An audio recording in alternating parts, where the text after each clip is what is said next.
Hello, everybody, and welcome to the Homewrecker podcast. I am the Golden Greek, I guess, still am.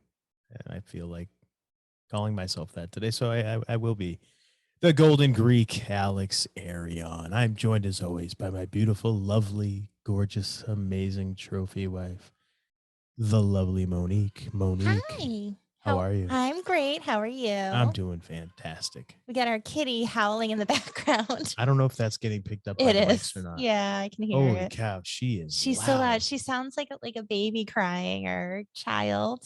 She is so loud. And you know what she's howling at right now? What? She's trying to get into our son's bedroom, and he has the door Oh, closed because he doesn't want to be loud while he's yeah. watching a movie, Yeah.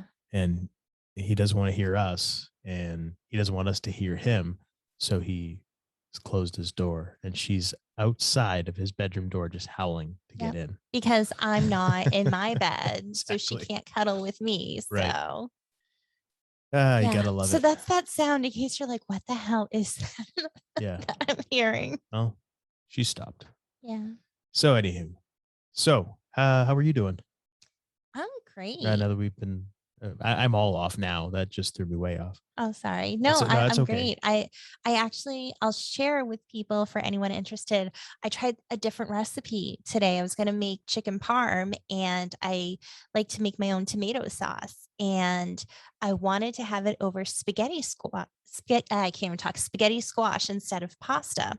And I did a Whole Foods order where I just have them like I do curbside pickup, and they gave me butternut squash instead. So I was like, okay, well, what can I do with this? And I thought, what if I put the butternut squash in with the pasta? So what I did, and this was the first time I did this, but I cut up like onions, put just like whole cloves of garlic, cut up some tomatoes, and I did like onions, garlic, peppers, like green, red, yellow, and orange peppers, and the tomatoes. And then another pan, I cut up the butternut squash. I put like olive oil on it, and like oregano and basil and salt and pepper. And then I just roasted it in the oven.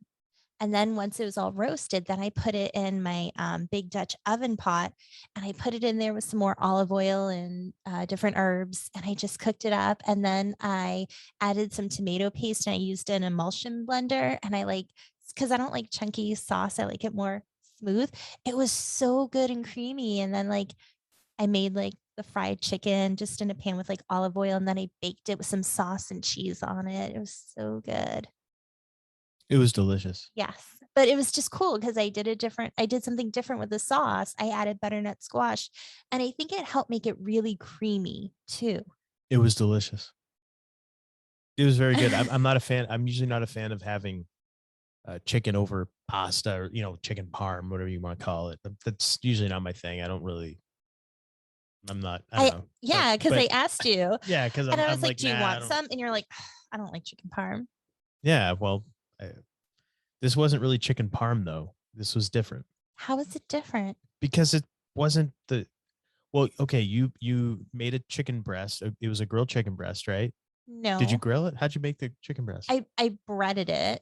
I got panko, and I added like seasoning to it, and I dipped the chicken in scrambled egg, and then in the breadcrumbs, Okay. and then I like lightly fried it or cooked it in the olive oil. Well, okay.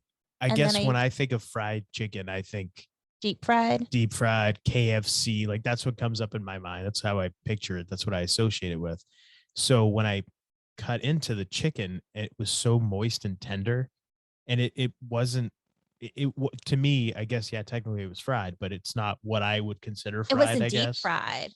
But it was delicious. It was very good, and the sauce itself that you made, wow, it was just fantastic. It was really, really good.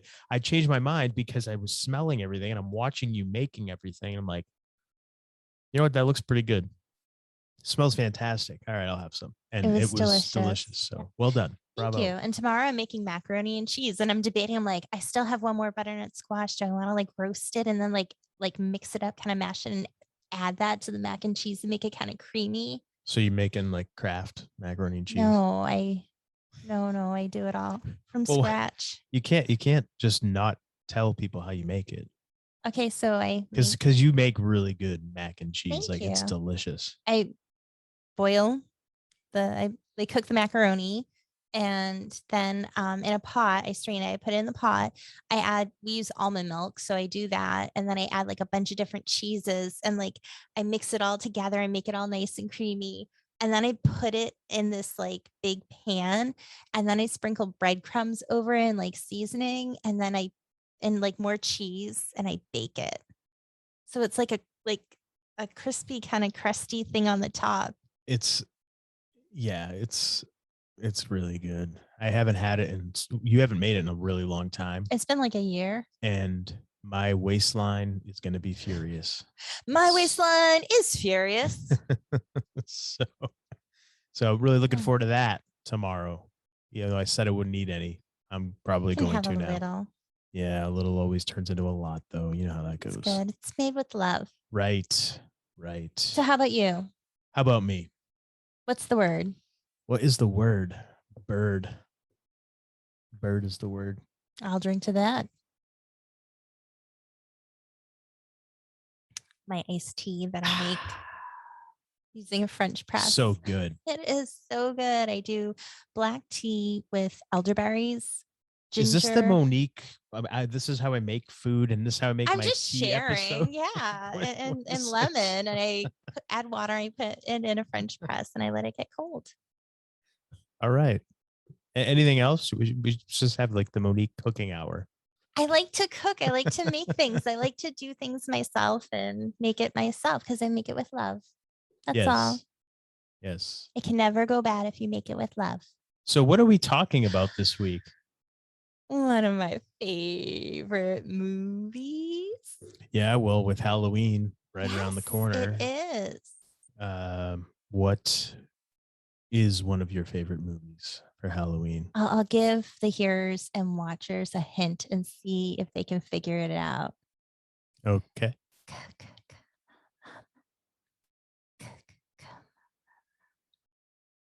Anyone? I could barely hear you. What was that?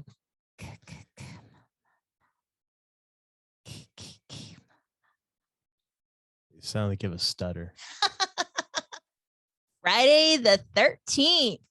Yeah. Yes. All right. The original, 1980. Yes. Yes. Well, I want to talk about all of them a little bit, just touching on it, because I want to talk about the whole franchise, not just the first one. But okay. This movie, man, again, growing up in a video, like my parents had a video store. I love. Your parents had a video store? Yes. No kidding. Yes. I love this movie. Do you remember when you first watched it? I watched this movie. The first time I saw that movie I was a teenager for sure. I had to been. No, you know what? Actually, no, I'm lying. I wasn't a teenager. The first time I saw this movie, I was probably like 20. Really? Yeah, the first one. I had seen some of the sequels, never like all the way through, but whenever they were on, cable or whatever. So I never saw them like uncensored. So a lot of like the brutal death stuff, they added a lot of that out for TV. And that's what I saw, but I never watched a movie all the way through. The first time I ever saw any Friday the 13th, the first one I ever watched from beginning to end was the Jason Goes to Hell. That's the first one I saw. And that's, I guess, one of the ones that people don't like. Like right? That's like the one that like most Friday the 13th fanatics are like, yeah, I feel like there's a handful that people weren't happy with, because even like Jason Takes Manhattan. Yeah, Jason. That'd be 5. 5 is a handful. Is it? Yeah. Well, Jason Takes Manhattan. A lot of people are disappointed with that. I love that one. I thought it was great. I never saw it. I never saw Jason Takes Manhattan. I mentioned this to you the other day. I saw the commercials for it when it was coming out because, back in the day, all the good, if a movie was coming out and there was a big push for it, you'd have it like every commercial break of any show you watched, you'd get that movie. And anytime I was watching wrestling, that commercial was on all the time. So I remember the commercial and just being like, whoa, Jason's in Manhattan now.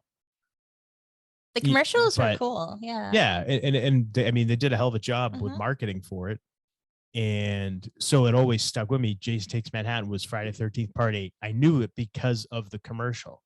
So I was like, wow, there's been 7 of these before this, and this is. It's got to be good. Yeah, you mom.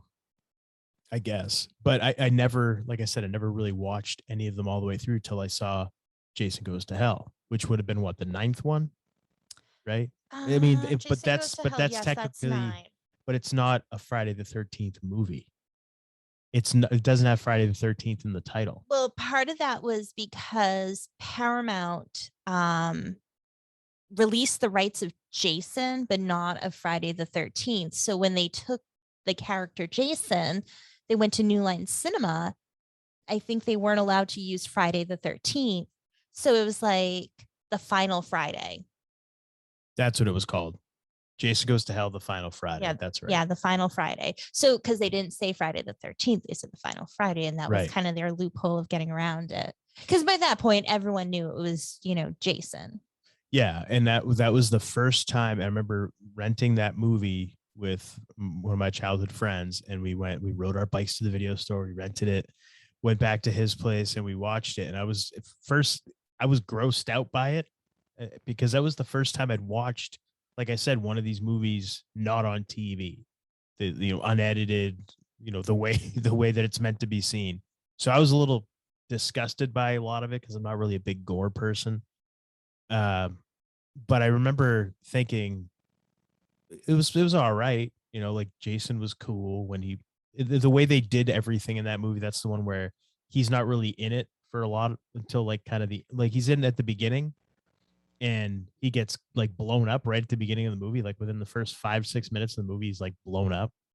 And then he appears at the end, like his essence or his whatever, like possesses people. Yeah. So he jumps from body to body in this one, and then he shows up at the end. Like I forget whatever happens, but he takes form and he becomes Jason again. But then he gets killed in the very end of the movies when the Freddy glove comes up from the ground and pulls the mask down into hell, I guess. Yes, which basically got everyone ready for Jason versus Freddy. You know what that reminded me of too, as you were saying it? The movie Fallen with Denzel Washington. That is an awesome movie for people to check out, but how like it changes from person to person. Yeah. And it just made me think that I'm like, I wonder if they got the idea from the Final Friday. I don't know. I don't know. I don't know where that, because it wasn't that I forget where that concept comes from.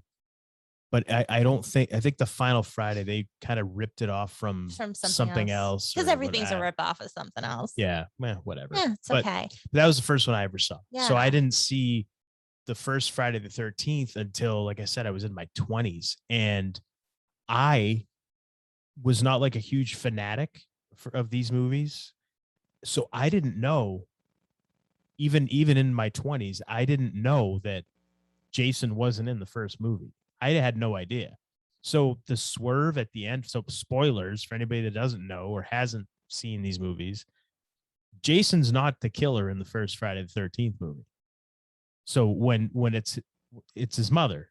So when she shows up, when Mrs. Voorhees shows up, and the whole thing happens, I'm like, what? Wait a minute, where's Jason? What the fuck's going on? And that's like I had no idea. And like that misconception, a lot of people who maybe didn't watch the original or they just forget over time. The movie Scream, Wes Craven's Scream, in the very beginning with Drew Barrymore, who was the killer on Friday the 13th? And she's like, it's Jason Voorhees. It's like, no, it was. It wasn't. I'd be on the phone like, well, do you mean the first one? Like which one? Because it was like, was it the 5th one? I think New Beginning, like that wasn't Jason. Like which one are you talking about? Because I need specifics. Which one's New Beginning? What's that? That is the one with Tommy Jarvis goes to the he gets out of like a mental institution and goes to, what's it called? And is that the one where the it's like the ambulance driver is the killer or something? Yes. Okay. Trying to think like a halfway house. Okay. Yeah. And so like spoilers, like this kid gets killed there. somebody loses their mind and like kills somebody, and then it's like turns out to be the ambulance driver. It's not Jason. Tremendous. Yes. But going to Friday the 13th, the original, this movie came out in 1980. It was directed by Sean S. Cunningham, and it starred Betsy Palmer, who was an actress. I think most of her work was in the 50s. And from all accounts, she even admitted that she thought the script was garbage. She actually saw it and threw it in the trash. And then she needed a new car because hers wasn't really working. She needed money. So she decided to take it, thinking that, well, nobody's going to see it. Nobody will care. It won't matter. But it turned out to be such an iconic movie and franchise. And I'm sure she's probably is she still alive? This woman, Betsy Palmer? I think so. She's probably still doing the convention circuit, if those Yeah. are even still going on. And So, worked out well for her. It really did. Adrian King played Alice. So this was kind of her breakout role. And unfortunately, she kind of, I guess, came out of acting when they asked her to do the second one. From when this movie came out, she got a stalker and it was so serious. She was really scared. And so she decided like she didn't really want to have anything to do with it. And she asked to get killed like early off in the second movie just because she was so afraid with the stalker. That sucks. That really sucks. But yeah. And then Kevin Bacon. This was, I think, his second movie. Yeah. So he makes an appearance as Jack. A very brief appearance. Yeah. He's in it for like about a half hour. Right? Yeah. He's got a couple of I guess. And what's interesting He's is in it for a bit. Mrs. Voorhees doesn't say her first name in this movie. She just introduces herself as Mrs. Voorhees. That's right. The Pamela comes later. Really? Mm-hmm. Oh, okay. Yeah. I didn't realize that. So yeah, that comes later on. So it's just like all these cool little tidbits of stuff that's fun to know. But yeah. All right. Yeah, interesting. And yeah, I just want to point out the makeup and special effects. Tom Savini. Yes. Job Savini. I love him. He's awesome. When you watch the practical effects in this movie, like they try really hard, and like you read about like what happens like when Jack, like the when he gets stabbed in the throat and like the bubble kind of blood that comes up, that was accidental. It wasn't supposed to do that, but Tom Savini was blowing through the tube and it got stuck and he had to like blow hard and just kind of bubbled and caused that. But it makes it look so cool. But they put a lot of work into these practical effects, like the mask, like taking molds of people's faces and heads. Yeah. Yeah. It's so much work. And when you think about just the process of doing that and how good it looks, especially for that time, because people will see it now and think, oh, well, it's cheesy. I still think it looks pretty darn good. I thought, I thought it looked fine. We just watched it recently and I thought it looked okay. I didn't think it was cheesy. I mean, I have to say, I think I definitely prefer, and it's not just because this is when we grew up or whatever, and I definitely prefer movies that are like pre-CGI. Mm-hmm. I prefer the practical effects. Me too. I prefer seeing like the actual stunts if it's an action movie. Yes. I prefer seeing like somebody actually jumping out of a building or whatever, whatever the case may be. I prefer the practical effects and that kind of thing because it's not real, but it looks real. More realistic it looks than more CGI. Yeah, like the CGI stuff. Yeah, the CGI stuff, it looks great, but it's almost too great, if that makes any sense. Well, I mean, I've seen movies and like it looks like a cartoon. It's Yeah. It's just it's so I don't know. I don't think that there's as much talent involved in the. I mean, obviously it's talent to be able to create that stuff, but it's not. I don't know. I feel like it's almost like cheating, kind of like how same way I feel about music. If I hear that this was all done on a computer, this album was all done on a computer, it's like, well, what good is that? You can't play your instrument, just I don't know. No, I get that. That's my mentality. That's how I look at things. Call me old school, but that's anyway.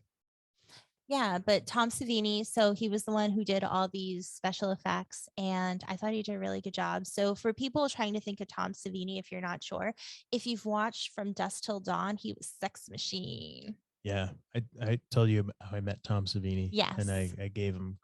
I didn't give him a hard time. I told him that he kind of gave me a hard time. I told him I watched his movie The Ripper that came out. That he was the star of this movie, and I happened to just pick it up one night at Blockbuster, and it looked horrible, looked cheesy, and it was like he's on the cover of it, like an animated picture of him, but you could tell it's him, and he plays Jack the Ripper, who comes like to the future, somehow gets incarnated in like present times or whatever, and goes around on like a killing spree.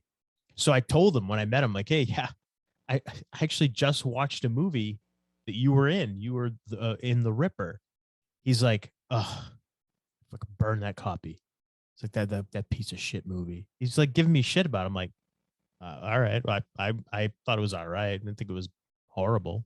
It's like fucking piece of shit movie. Like, Let's just say, well, you made it okay, bearable.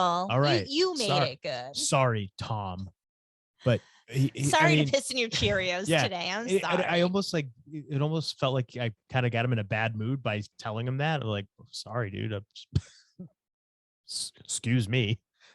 Shouldn't have mentioned it, I guess. But aside from that, he seemed all right. aside from giving me shit about that, he was all right. A little bit of a sore subject. But yeah. Oh yeah. He doesn't like that movie, or he didn't when I met him. Maybe he's changed because this was a while ago. Yeah. But anyway. Yeah. So yeah, and speaking of him, the reason he got into practical effect, or the reason why his practical effects look so good, I guess he was a photographer in Vietnam. Yes. So he was like a war photographer. Mm-hmm. So he, I guess, saw gore and stuff up close, so he knows what it looks like, or has a pretty good idea of what that stuff looks like, and so was able to, I guess, take that knowledge and use it. And he's put a lot of good use to it. Made a career out of practical exactly. effects in the movies. Exactly. So. But yeah, so this movie, again, like people think, oh, Friday the 13th. Anyone who, like for me, when I was born, it's like this movie came out the year I was born. So obviously I didn't see it when it came out. But when I got older and I watched it, and then you watch the series, for people who don't watch it in order, When you say the series, I don't mean to cut you off. Do you mean the television series no, or the series of movies? We'll talk about that too. There's the series of movies, like 1, 2, 3, 4, 5, 6, 7, 8, 9, 10. Got it. People, because he created this iconic role of this killer, this big silent killer with a hockey mask. Who created? Jason Voorhees. Tom Savini? No, the character of Jason. Have like everyone knows him as the killer with the hockey mask. That's like the aura he created for himself. That's how he became known. But when you go back to the first one, it's like there was no Jason.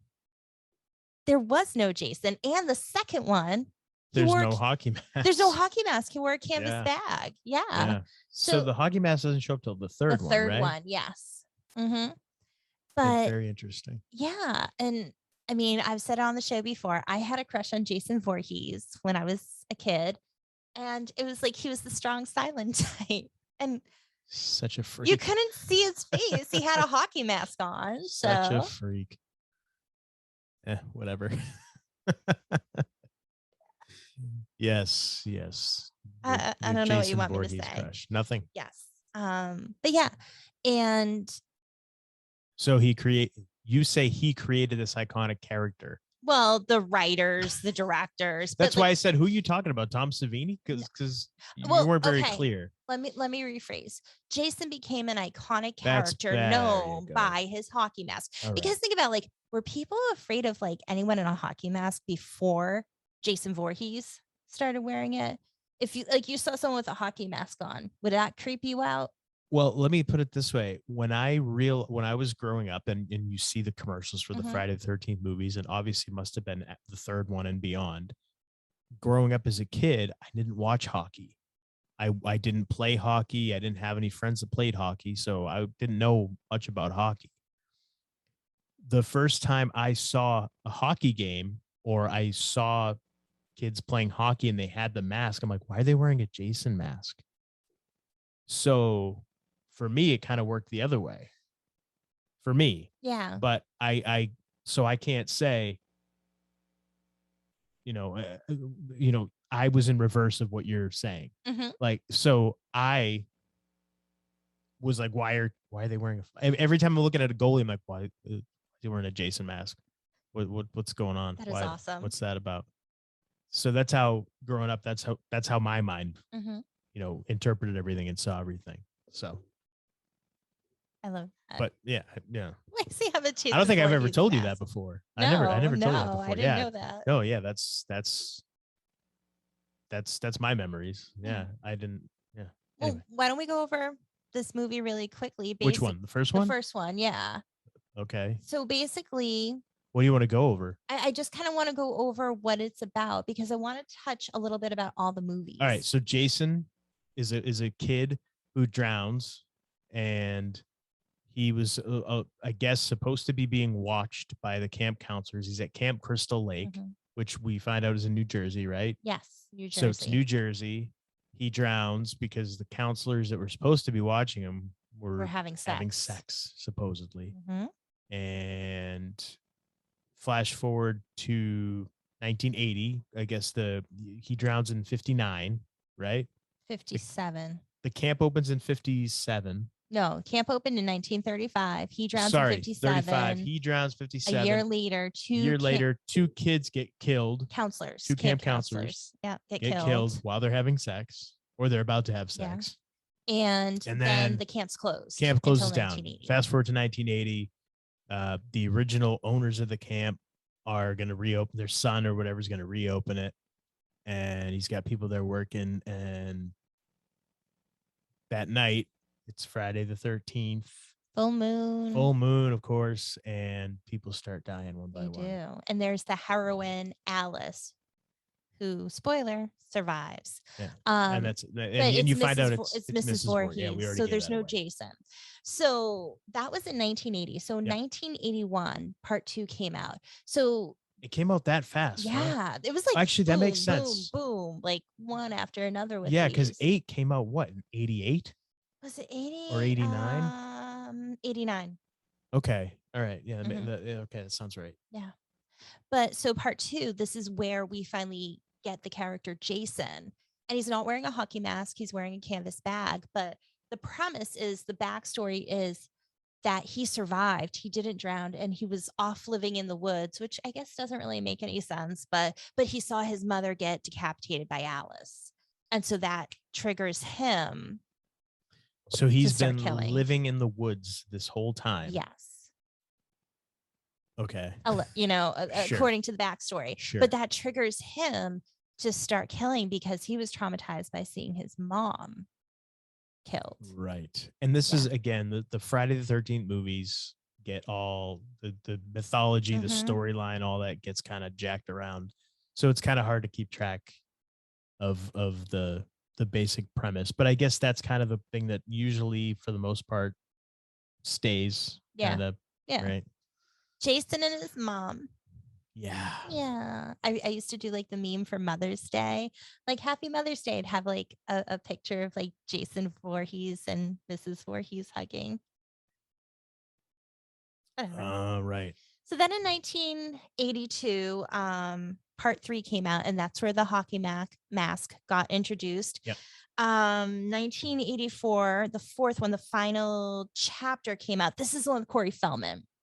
So this is the one where Corey Feldman's character, Tommy Jarvis, he's like a kid, and basically like he has to go up against Jason. I think it's like him and his sister, his older sister. I don't think I've ever seen this one. Yeah. I don't recall. And then 5, A New Beginning, was that 1985.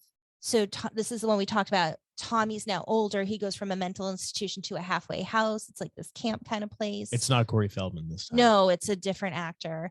And yeah, that's right, because the the timeline of these movies, they jump like Yeah, all over the because place. like part 2 is supposed to take place like right after the first one, but Okay. like this one, you go from like 4 to 5, and it's years later. Yeah, because Tommy's a little kid, probably 7, 8 years old, maybe 10. We'll say 10. I'd say like but by the maybe time 12, between 10 and 12. he's young, Yeah, he's younger. I don't He's a know kid. about that. So, and then you jump it's got to flash forward at least 8 years, we'll say. Yeah. 8 or 9 years, because he's a young man when you see him again. Yeah. So anyway, yeah, the timeline's all jacked up on But these. yeah, this Doesn't one make any is where sense. there's a twist, because everyone thinks, the killer is Jason, but it's not. It's Roy. So Jason's not even in it at all, right? Yeah, because they kind of do like with the first one, the first person point of view, But it's like not from the killer. Yeah, but it's not. Yeah. But he's not in it at all. No, That's what I mean. it's yeah, it's not Jason.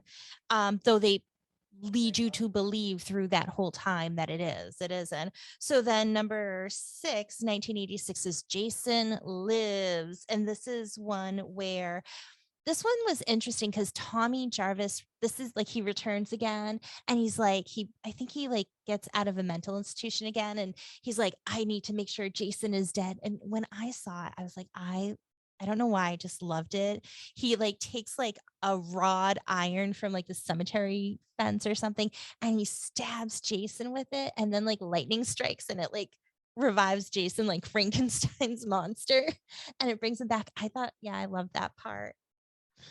Awesome. Yep. So Jason Lives. And then we have number 7, The New Blood from 1986. And this is where he gets a new, I guess, what's the word I want to use? Not rival, but a new heroine to come in, Tina Shepard. Oh, this is the one where, like, where she's psychic. Telekinetic or whatever. Yeah. Telekinesis. Whatever she uses. Yeah. She uses her psychic abilities to defeat Jason. That was like a big thing in the 80s. When did Carrie come out? That was in the 70s, right? 70s. Okay. And then Firestarter, that was the 80s, right? And that was like the same kind of deal, like telekinesis and stuff. It's funny that those type of abilities are used as horror movie type, story points, story plots for the heroes. It's kind of it's just kind of interesting. Here I am thinking, if I had telekinetic powers, I'd be laying in bed like getting my coffee made for me without having to get out. All right. But anyway, I just found that interesting because, again, Carrie, that's one of the like iconic horror movies. And then same thing, Firestarter is like a Drew Barrymore movie. That's another one. It's I guess you could say it's a classic. And now the telekinesis comes to Friday the 13th. It does with Tina. Yeah. Right. And then we have number 8, Jason Takes Manhattan, where he basically spends like just the very last part in New York. So it's just the last part. It's like the last part where he's actually in New York. And I'm like, why is there so much toxic waste in New York? So what's he doing the rest of the time? Killing people. Okay. They go from Camp Crystal Lake on a boat. So he kills a bunch of people in Camp Crystal Lake? Yes. And they take a boat from Camp Crystal Lake to somehow get in the Atlantic and go to New York.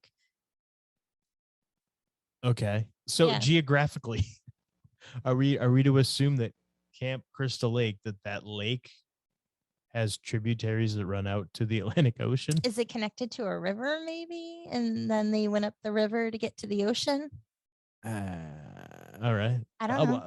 Okay. I didn't know if that was ever We're just going to go along with it. It's a movie. Just go with it. Can't think too much about it. Yeah. But yeah, Jason Takes Manhattan. That was 1989. So he kills a bunch of people at Camp Crystal Lake. And you said he just shows up in New York at the end of the movie. That's it?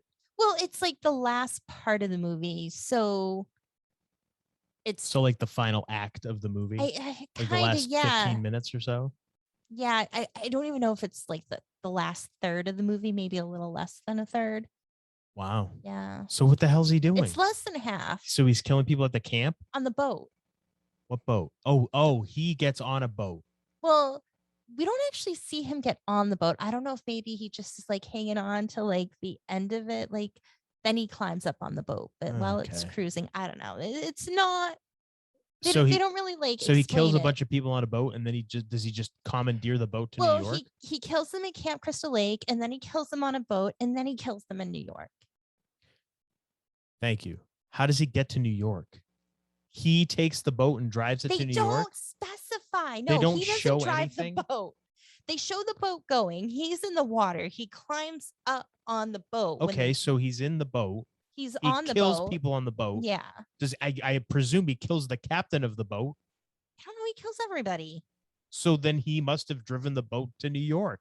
It was already in New York when he got on the boat. Do you get my point? No. See, I'm confused. They don't specify how. Like it's not like he climbed on the boat and was just hanging out while it went to New York.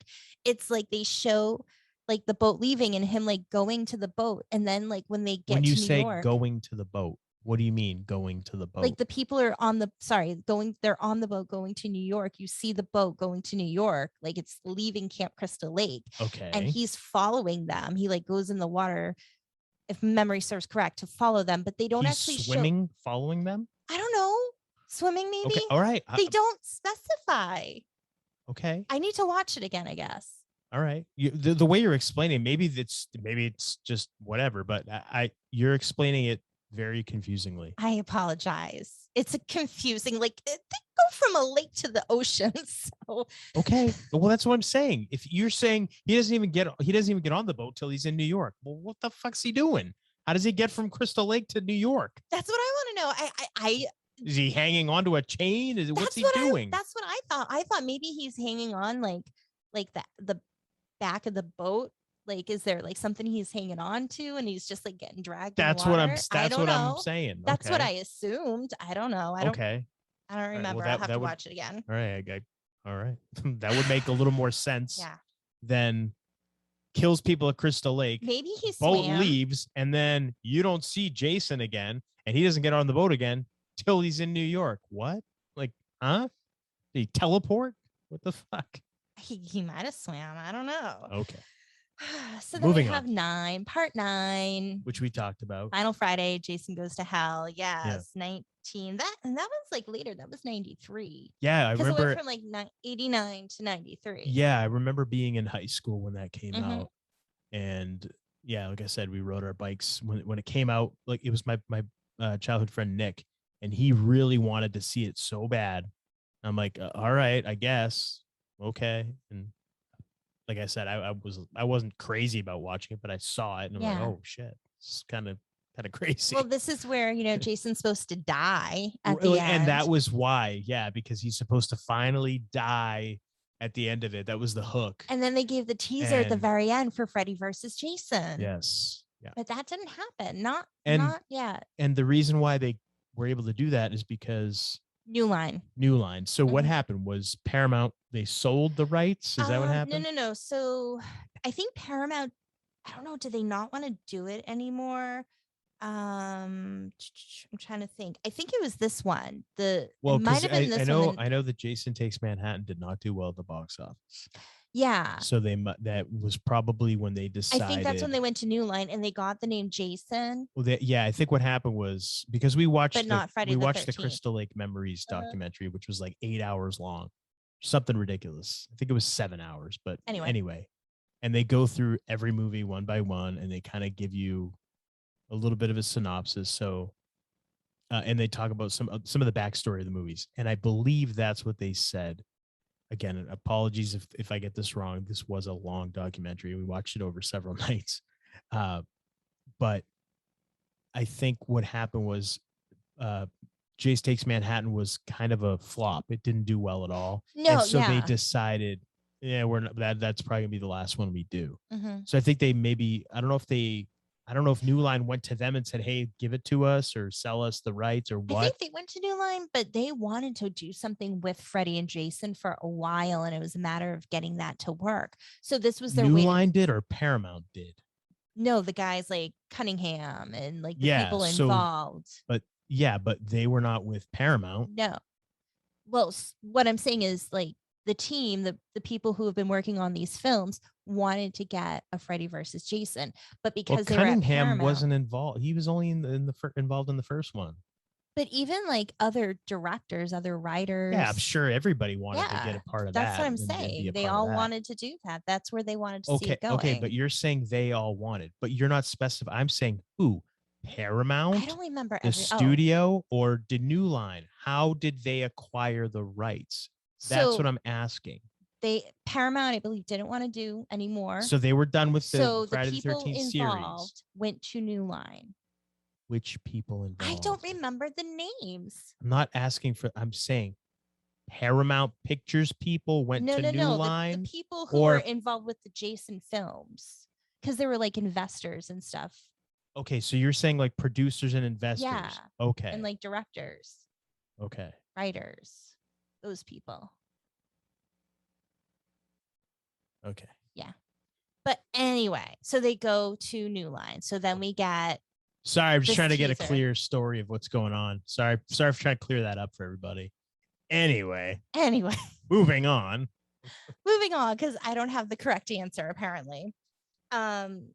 So they did the teaser for Jason versus Freddie, but they weren't able to do that. Everything got kind of shelved. So they weren't able to do what? Jason versus Freddie. Okay. They weren't able to put that out. So we got Jason X, number 10. Yeah, but that didn't come out till like 2001, 2002. Jason Goes to Space. That's what I call it. That's not the actual title, but that's what I call it. That's pretty crazy.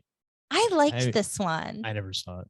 You didn't see it? I saw this one where I saw parts of it when it was on cable, and I never watched it. Like some of it was kind of lame, but I didn't care because I still liked it. I think I watched when I saw that it was on cable. I watched parts of it just out of curiosity because I'm like, Jason Space, like, come on, what are they Because it's supposed to be like hundreds of years. What are they going to do here? Oh, that's why. Yeah. Yeah. Okay. I remember them saying that in the documentary. He gets like frozen. Right. Interesting. Yeah.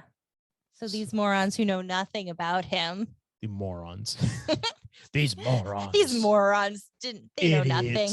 Yep. So yeah, so we have that, and then after that, we got Freddy versus Jason. Yeah, I remember at the time. This would have been probably the mid '90s.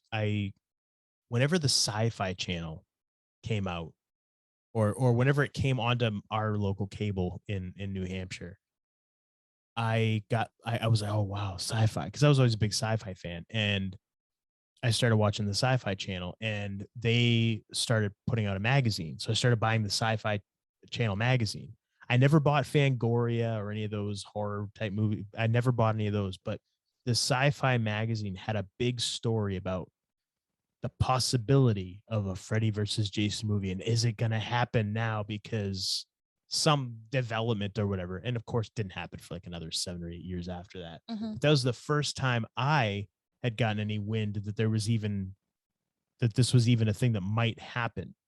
Aside from the teaser at the end of Jason Goes to Hell, aside from that one thing, I didn't hear anything else. Because remember, the internet didn't really start to become a thing that was like commercially available for people till like 94, 95, maybe even 96. And even then, it wasn't like what it is now, obviously. Yeah. So you were getting your news from magazines, and magazines are coming out and they're printing stuff that, hot off the press, but it's like 6-8 weeks old news that you're finally reading now in the magazine. Yeah. You're like, oh, wow, this is going to happen. And, occasionally you'd get news on like Entertainment Tonight or something if you watched those kind of shows.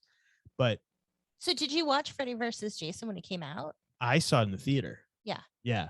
But I was excited for it when I found out that it was actually gonna, like, they were making it and everything else, because by that point I was already started wrestling and I was in the wrestling business and stuff. And I can't remember exactly, but I heard somebody telling me that my memory's foggy on who exactly it was, but somebody was telling me that the guy that was directing it was a big WWF fan. And that it was going to be like, he was going to be trying to incorporate a lot of like that kind of stuff into the fight scenes.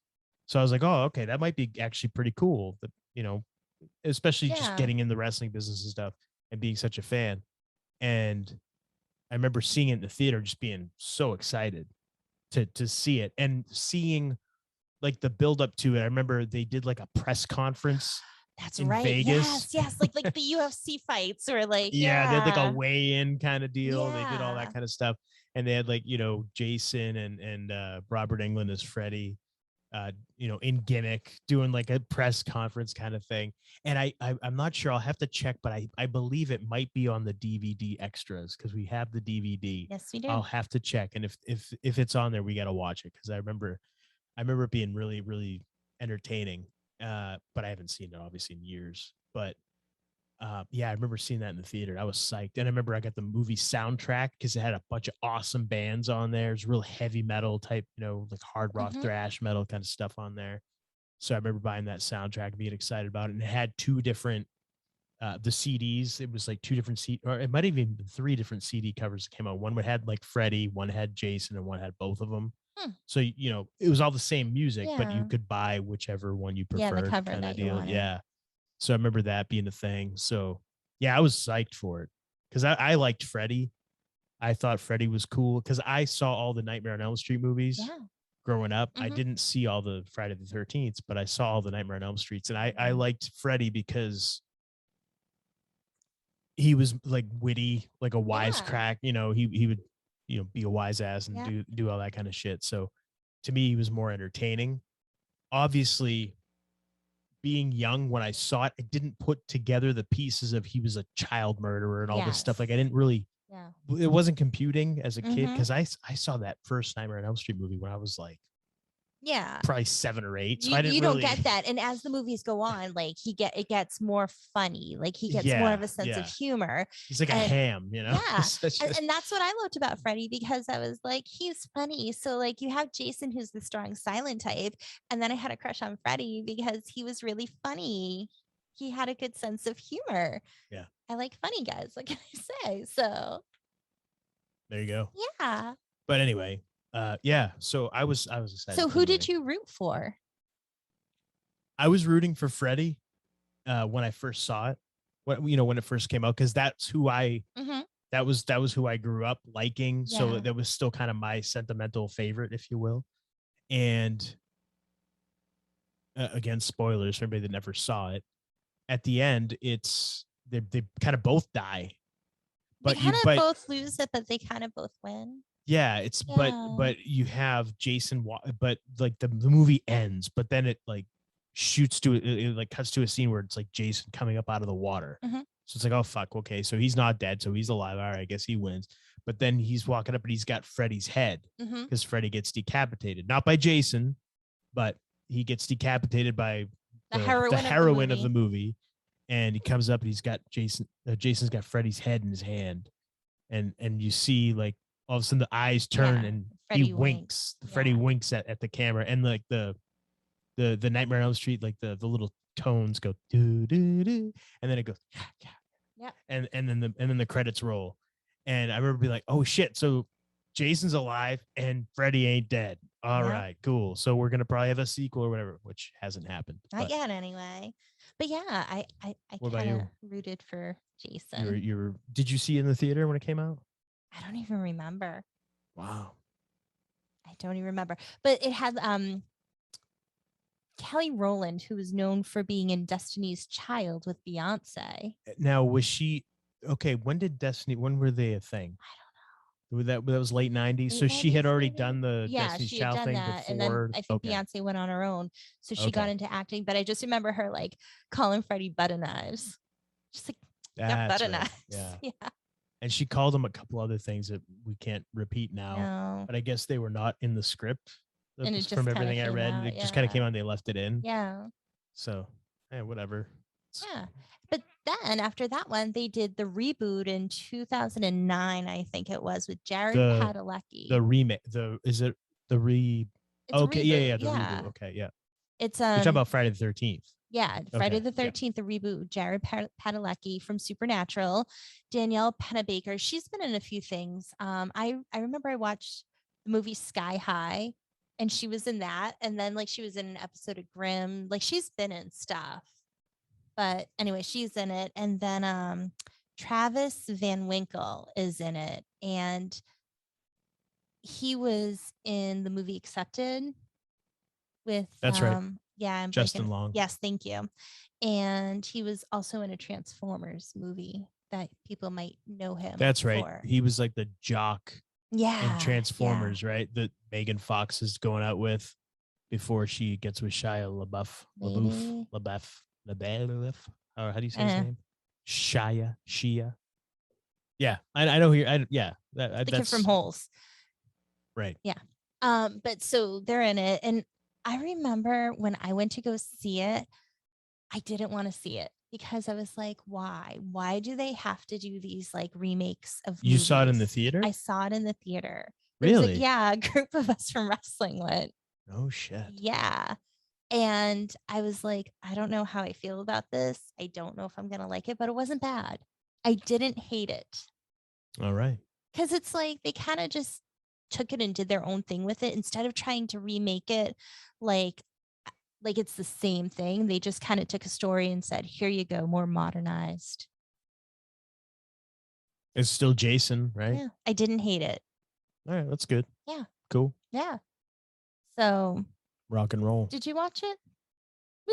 You said we watched it together. I have no recollection of this we at watched all. it together. Well, I must. You must have watched it, and I must have fallen asleep before it even started, or something. Just one through like all the way to the reboot, just everything through. We should just like boom, boom, boom. You like rapid fire them? Yes. I'm fine with that. I have no problem with that.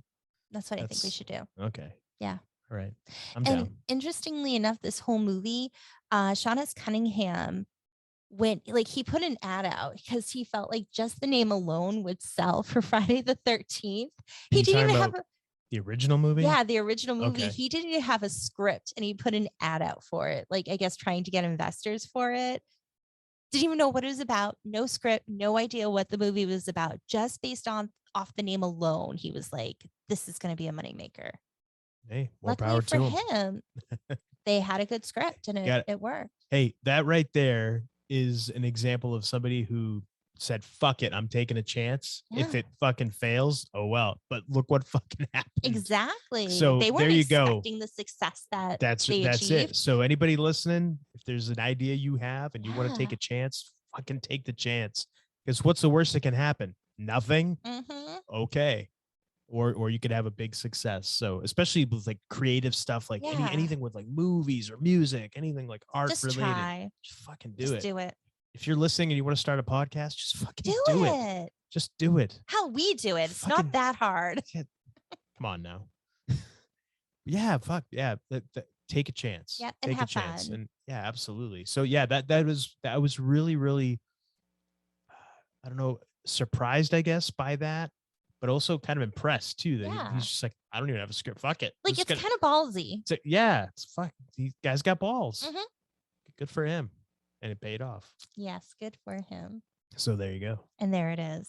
Friday the 13th. Is that all you got for? That's all I really got. Friday the 13th. Yeah. What was the budget of the original Friday the 13th? I don't know. Do you know? I'll have to look it up. I didn't know if you knew offhand. I don't think because I know that he got a couple of investors. I remember him talking about that in the documentary we watched.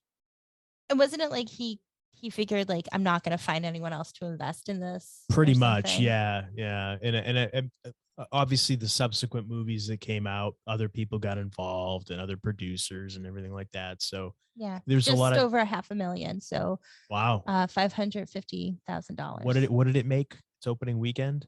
Opening weekend, $5,816,321. What was its total gross? Gross. 39 million. So as 754,601. So those investors were happy, I'm sure. They made their money back. That's great. But there you go. Yeah.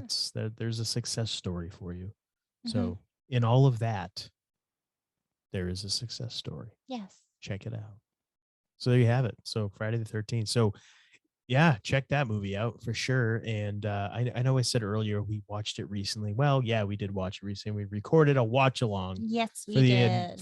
for the original Friday the 13th. So there's your surprise announcement Yeah. here at the end of the show. That will be available in a couple of days. Yep, we'll put that out so you can enjoy it. Yeah, watch Halloween it over the weekend. Yeah, Halloween weekend. So like you can watch it with us. Yeah. Yeah. And I mean, I was thinking we should watch Halloween and put that out on Halloween weekend, but it didn't work out that way. Should we just do an extra watch along, record another one? We could. We could. We could. I don't. We We'll see. Let's see what happens. We might. So you might get 2 surprises this week. I don't know. No promises, no guarantees, but you might. If we can, we will. I mean, now that we said it, we kind of have to. You can't just say maybe. You can't blue ball the audience like that. I think we've just decided what we're going to be doing. Alrighty.